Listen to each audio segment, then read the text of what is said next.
So guys, ang daming kasi nagtatanong ng specs ng mugs natin. Gawin na lang din natin siya ng video ngayon. So, unahan ko na kayo. Yes, Rota lang siya. So, sa iba, Rota lang yan. Pero sa akin, okay naman ako doon. Lalo na sa mga katulad natin na budget meal lang yung build, no? Ini-enjoy pa lang naman natin yung sasakyan natin. Ito siya guys. Rota Slipstream. Size 15 by 6.5. Offset niya is plus 40. So ayan, natanggalan tayo ng center cap.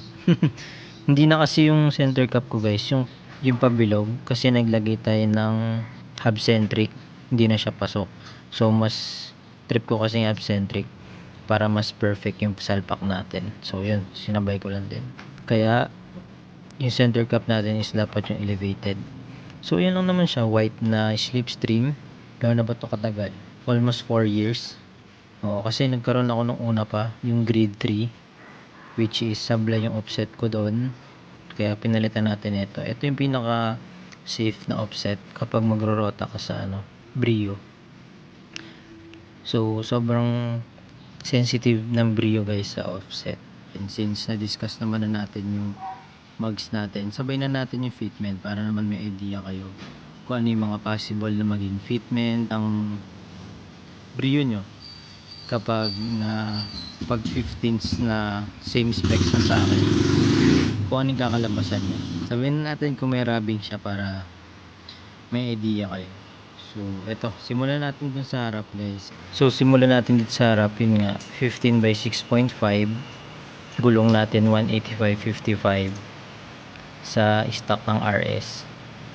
So dati kasi nag modified shocks ako from Autofit Works. Okay naman. Kaso dito nga sa harap, pag may mga sudden bumps, may rubbing. Kaya tingnan nyo. Ayan, may mga peklat yan dati. So ngayon kasi guys, naka coil overs na tayo.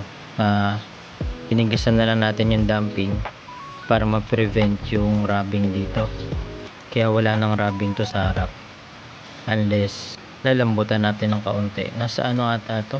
14 clicks sa harap para hindi naman masyadong sobrang tagtag. Tapos sa likod nasa 12 ko lang para mas comfy ng konti.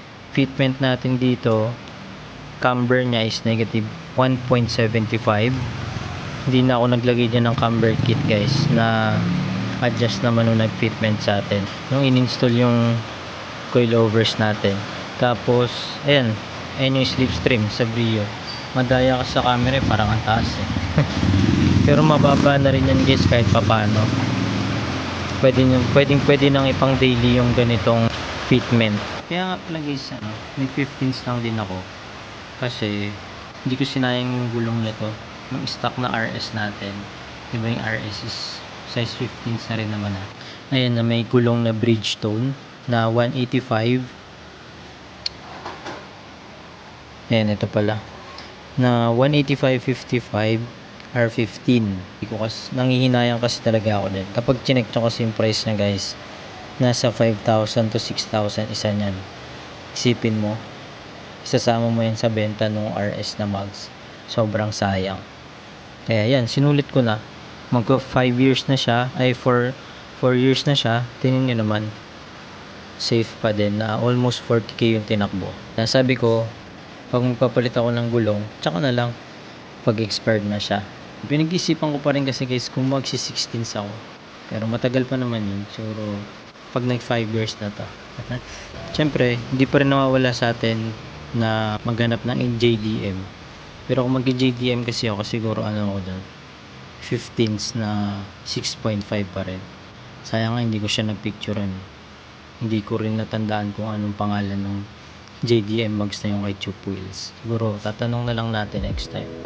Tapos mag-spacer na lang siguro tayo dito sa likod, kasi yung sa unahan hindi niya kailangan ng spacer, sakto na yan kung titingnan nyo. Yan. Diba? Sakto na yung lapat niya. Top view niya sakto na yan. Pero dito kasi sa likod medyo pasok, no? Pero sa ngayon kasi okay yan. Walang fender roll na kailangan. Walang rubbing sa likod yan. Kahit puno yan guys. Ang malimit lang naman na may rubbing dito is ito sa kahit ano pang style, kahit anong brand yan, basta tama, magiging maganda tingnan nyo sa sasakyan nyo. Mahirap kasi guys pag nagkamali, syempre magpapalit ka. Balagbag kasi talaga guys sa mga bumps yun kapag mali yung offset na nakuha nyo. Naranasan ko yun guys sa una kong mags, sobrang sakit sa tenga kapag na-humps ako. Kahit humps lang, sobrang balagbag, mali talaga kasi yung offset. Tsaka maganda guys, basta enjoy nyo na yung sasakyan nyo. Hanggat bago yan, enjoy nyo lang. Ang importante sa lahat, nag-i-enjoy ka. Kapag naghahanap tayo ng mugs, ano tayo guys, maingat tayo sa specs. Pag 15s kasi, mas maganda 6.5 man lang. Kasi nga, pag Rota brand, ang malimit na offset nila is plus 40 na yung pinakamaganda nila. Tapos iba doon, wala silang 42 eh. Wala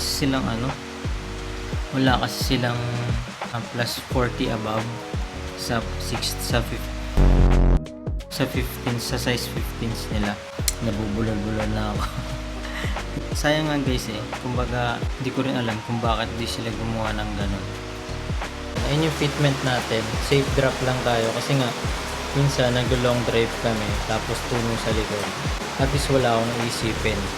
Ang kalaban lang naman natin pag nag-drop tayo is yung mga rough road. Doon tayo minsan sumasayad-sayad. Pero in terms of mga humps, walang problema.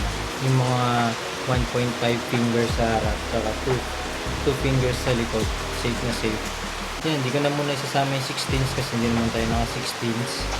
Yan, gumigatan nyo lang kayo guys. Comment down below lang. So yun lang, sana nakatulog tong video na to guys. Sa mga nagtatanong ng specs ng mugs natin. Yun, Rota nga lang siya. Pero sa atin, okay na yun. Masaya na tayo dun. Kaya kung saan ka masaya at pasok sa budget mo, wala yung problema. Yun lang, maraming salamat. Sana nakatulong, subscribe. Fresh squeeze, tangerine dreams, I'm sliding. Stocks up, dashboard digital, I'm gliding. Organic plates, salmon over quinoa. Keep it authentic.